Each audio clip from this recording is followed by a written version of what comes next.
Hey everybody, we are starting off this episode just finding the stronghold. Now, I was looking for it at the end of the last episode and I found a abandoned mine shaft instead, and I kind of got lost in there, but I finally found this place. Now, this series is about zoos and animals, and so obviously going to the end and everything is not really part of that, but it's going to be important because I want to get elytra and shulker boxes. It's going to make things so much easier for me. But at the same time, I am definitely going to get a habitat done this episode, so don't you guys worry.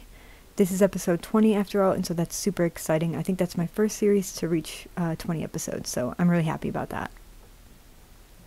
Unfortunately, this stronghold looks a little bit messed up and just kind of like all over the place, so I'm going to see if I can explore it and find the actual end portal, and I'll get back to you.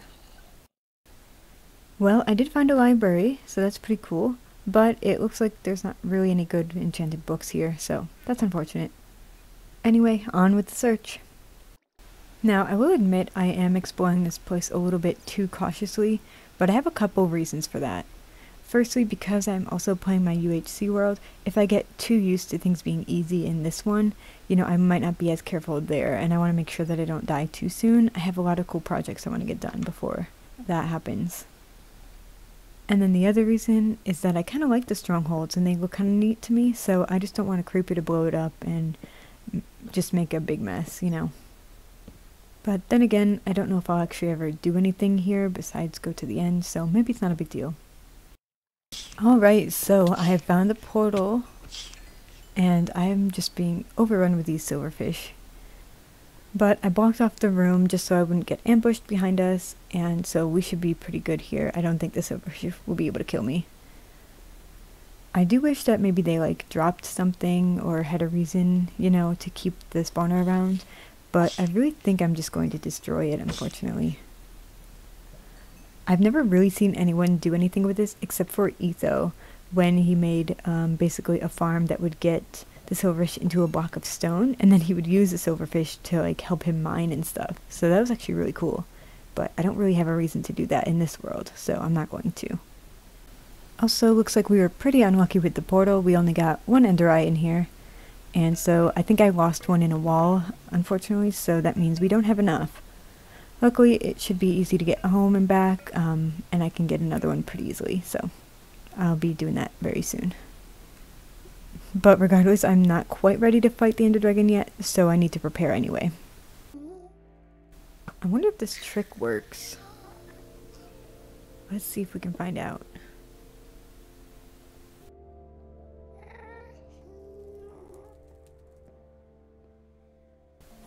Ooh, sweet. Oh, 4! It did work. I'm not sure if it does in later versions, but if you switch from your bow to a looting sword, you still get the looting effect, and I love that. If you hadn't guessed, the gas tiers were for regen potions, so I'm getting pretty much all set almost to fight the dragon.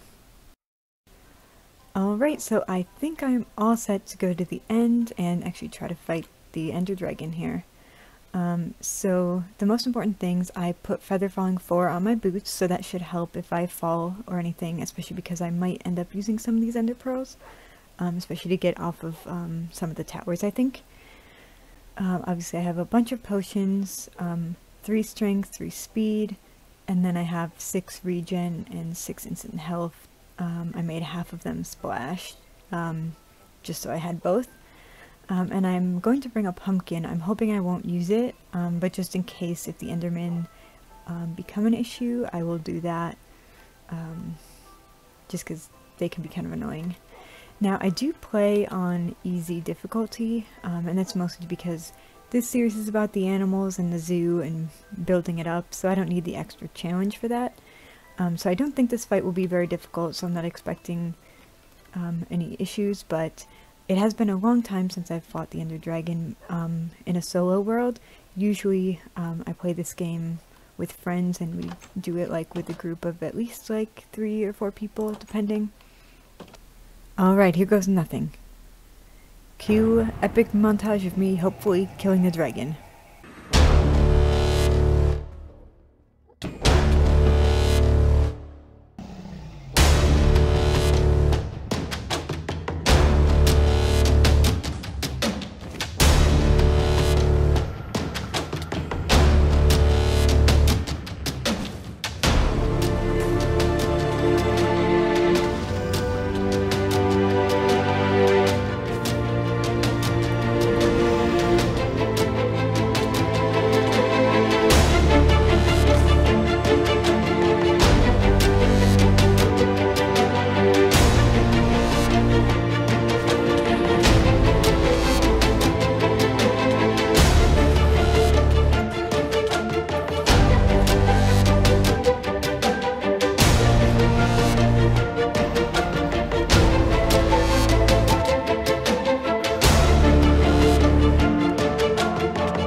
Alright, I had a ton of fun doing that. And honestly, I kind of want that music to just be the background of my life in general. It just makes everything seem so epic. But anyway, I came back to the end because I actually want to try to go to an end city and try to find some shulker boxes and hopefully an elytra. And I didn't bother to drop anything off, so I'm just going to put it in the ender chest for now, anything that I don't think I'll need right away. And I will see what I can find. Alright, let's see if we can get over to this city here. Oh good, I wasn't that close to the edge. I hate doing that. This one didn't have a ship that I saw, but I'm gonna go kill the shulker boxes at least. I'm just way too excited to have shulker boxes again, so I'm gonna make my first one now. Besides, I already found quite a bit of loot, and my ender chest is getting pretty full, so I think it'll help anyway. Well, I found another end city, but this one doesn't have a ship as well. However, my armor is taking quite a beating right now from these shulkers. And I'm getting kind of tired of being in the end anyway, so I think I'm going to head back home. But I'm not really sure how the teleporting works between dimensions, so I'm going to put every single thing I can in my ender chest and then try to teleport and just see. I have an ender chest back home, so that's going to be no problem to get my stuff back, but ideally I'll be able to go back and forth without any issues.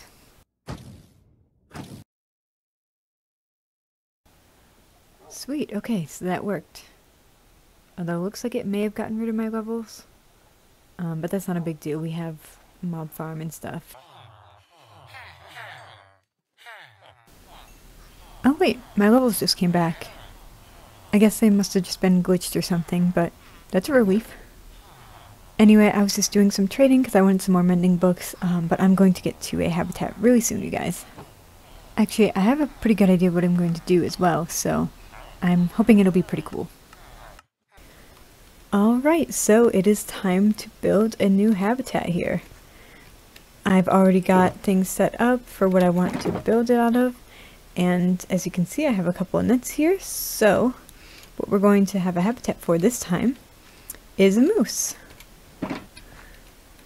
And I'm actually really excited because I've been meaning to look up information about the animals that I include in my zoos, but I just haven't had time to find that many, and I felt really bad about that. But this time I took about half an hour, maybe less, and just found some interesting stuff about moose.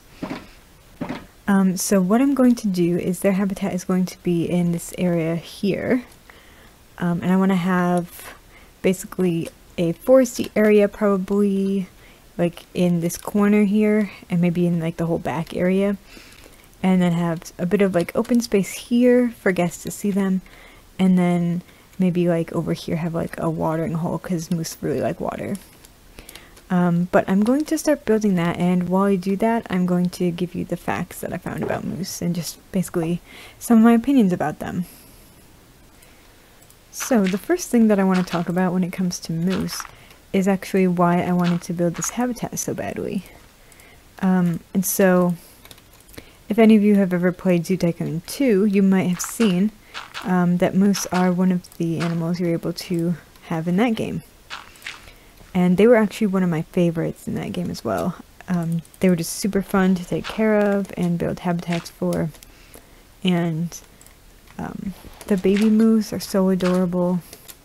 So I had a lot of fun with that, and it's just kind of nostalgic to go back and have them again. The other thing about moose is that I've never actually seen a real moose in person. Now, I've seen plenty of pictures, videos, etc., but I've never actually seen a moose just wandering around. But I would love to one day, you know. They do seem a bit intimidating, but I think overall, I think they're just really adorable, and from what I read, they're not actually very mean, or like they don't tend to attack people unless you know, give them a reason to. So when it comes to moose themselves, they are actually in the deer family, and they are the largest ones, which is not surprising, but I thought that was super cool. But unlike most deer that you would see, you know, in a herd or something, moose are pretty much solitary most of the time. Really, it's only mothers and calves that you would see together. However, in my habitat, I'm just going to have one male and one female, just because that's a little bit easier and makes more sense to me. But in general, in the wild, you would just see, like, one of them. Now, one of my favorite moose facts was actually that in British English, they call moose elk, even though in American English, we have a different animal that we call elk, and it's a totally different member of the deer family. So that's a bit confusing, honestly. And as I was reading that, I was kind of confused as well, because I always kind of associated moose with North America. You know, mostly they live in Canada and a little bit in the upper United States. And Alaska is specifically the state they're usually in, which is not south, it's, you know, it's pretty much attached to Canada. So I was wondering why they would have a different word for moose, you know. But it turns out that there are actually several subspecies of moose that live in Europe and Asia. From what I read, Russia was the most common place for them, but they are also in various European countries. I think Sweden and Norway were among them, which makes sense, the northern areas. And also from what I saw, they are in China and Mongolia a bit as well.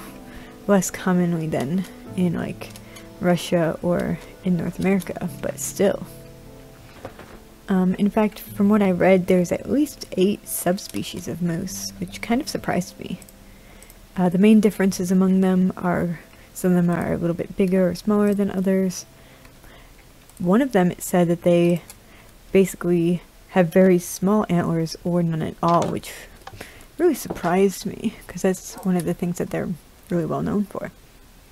So I thought that was interesting. Now, I've always been kind of curious why moose always live so far north and in like cooler areas, you know. It makes sense, but at the same time, I was always kind of curious, why wouldn't they also live in somewhere more southern? And it turns out that basically they're adapted to cooler weather, and so they just don't handle heat very well, because basically they evolved so that they keep heat in, and so when it's hot out they can't get rid of it very easily, which is also why you see them in like pools or ponds a lot, because they try to cool off that way. So the last moose fact I have is actually really strange to me, but it's cool. So apparently there were efforts, possibly ongoing, I'm not really sure.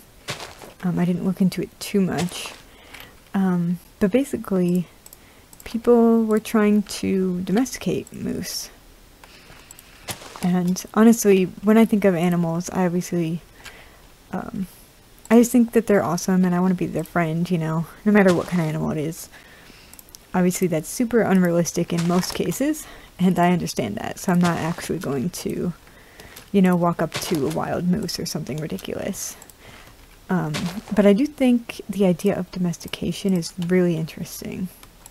I always wish that more species could be domesticated and have them be, you know, happy with that. Because that's my biggest concern when it comes to domestication. I never want animals to be forced into domestication and to live unhappily, you know. And so, if moose don't want to be domesticated, then I don't think they should be. But from what I read, there was some success, but not like a ton. It wasn't just like, you know, moose aren't going to be the next like horse or something, I don't think. Even though there were cases where people could ride them or have them pull a sled or something of that nature. And so I think that's pretty cool. Like, that, how awesome would that be? But actually, I was also curious about moose in zoos, because you know, domestication is one thing, but just having animals in captivity, that can be really stressful. And you know, obviously if you care about animal welfare, you care about them whether they're wild or whether they're in captivity or domesticated. You know, to me that doesn't matter. They should always, you know, be treated well. And so I found that there were a lot of issues early on when zoos first started trying to have moose. The first is the climate, like I said. So if the zoo was in a bad climate, the moose obviously wouldn't do well. So if it was too warm most of the year, you know. So, like I live in Florida and a zoo here will never have one. You know, it's physically just not possible, really. At least not to keep them healthy. But the other thing that I found interesting was when zoos in the past tried to have moose, basically they found that moose were expensive to keep and difficult to keep because they ate so much. You know, they're huge animals, so it makes total sense, you know. They're gonna eat a lot of food. Since moose have to eat like a ridiculous amount, it wasn't really feasible for most zoos to have them. But now it seems like there's a little bit more of a possibility that zoos can keep them happy and healthy, so that makes me really happy. Alright, so that just about does it for the habitat. Looks like I missed one of the vines here, so to fix that, I think. Maybe it is here. I'll have to see. But anyway, all I have to do is put some finishing touches on this, add the feeder and the tunnel to get here, but basically that's pretty much it. I think I'm going to get rid of this and this though. I kind of don't like those leaf blocks. Yeah, I think that's a little bit better. But yeah, so I just need to do that and then get some more kibble. But then it's time to put the moose in their habitat. Oh, also I think the back wall needs a little bit of work. Right now it's just dirt, and this side isn't even quite finished. It's just one tall. But that was just to lay out where it's gonna go. I kind of do like having it kind of more earthy though. I think it looks a little bit more natural, but I might add some stone or maybe andesite or something. But I will be right back with you guys once that's done. Okay, so this is the moment of truth. Got the moose here. Got 9 kibbles so far. I do have materials to make more, but I'm hoping 9 will be at least enough for this one. So let's bring one out. Ooh, the male. Okay. Sweet. Okay. And let's take a look.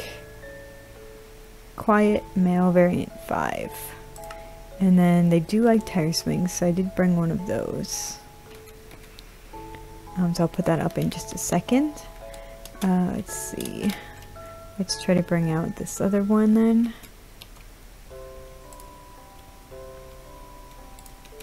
Oh wow, she only took one. Okay. Let's see. Female, naive. Variant 5. Why do they both say variant 5? Interesting. So I put some food in here already for them. I gotta get some more soon, but that'll hold them over for now.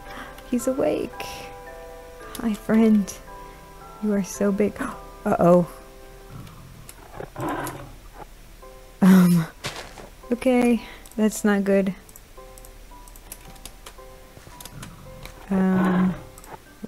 Let's get on an ender pearl.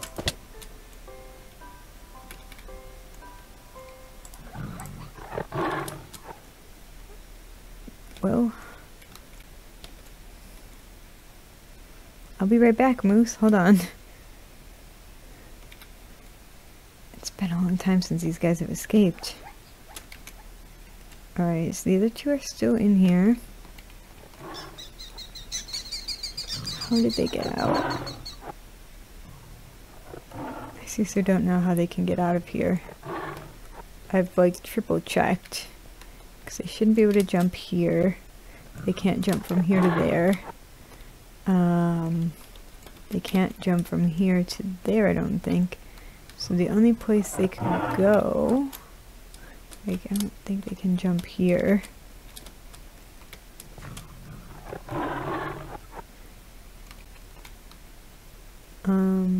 There's no holes anywhere. So unless they can climb up the tire swing, which I've seen them on it before, but they shouldn't be able to get onto the tree or anywhere out of here. There's nothing in this corner that would let them out. I don't know. Can you please stay in here, buddy? Thanks. Male adamant. Sure was adamant about getting out of here. See, they can sit on the swing. That's really cute, actually. Behave yourselves, guys, okay?